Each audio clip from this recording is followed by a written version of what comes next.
It's fantastic. It's phenomenal. Look at this. First of all, do you need any convincing that your eye is actually an extension of brain tissue? I mean, doesn't it look like it's a little brain with eyeballs on it? That would be a really cool dissection. So light information stimulates receptors in the retina. They, through the magic of all 5 layers of retina cells, are going to send the message through cranial nerve number 2, the optic nerve. Now, there's all sorts of really cool and fascinating physiological consequences of the fact that the optic nerves actually cross at the optic chiasm. And you can see that information from the right side, I don't know, is that that guy's right or is that his left? Whatever. I think that's his left. Am I correct? Whatever. Really, whatever. Keep going. Okay. That information splits and goes to both sides of the brain. So does the information from the other eyeball. It goes to both sides of the brain. So you actually have a place where you are receiving binocular vision, both of your eyes, and that sight information is being processed on both sides of your brain. Where are you going to expect it to go? This is such a lovely image because you're going to have a stop right here at the thalamus. No surprise. We don't consciously process every single piece of light information that enters our eyeball. We just don't think about all of it.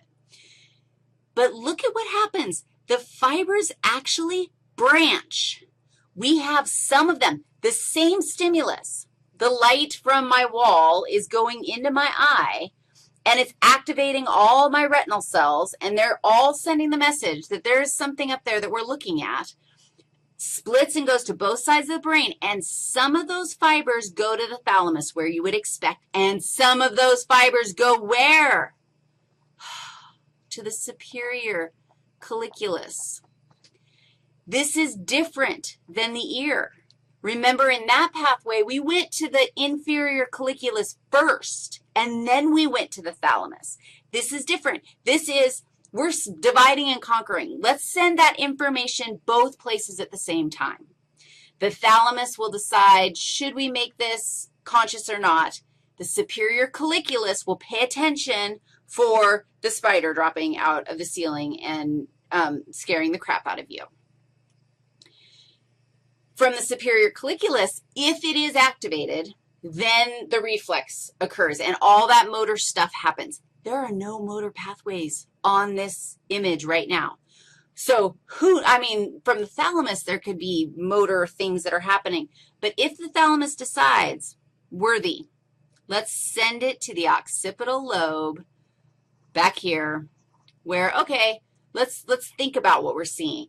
Let's think about how great this lecture on the site is, on the site, whatever. Is there anything else you need to know? I don't think so. Does that fill in a whole bunch of really interesting blanks for you? It totally does for me.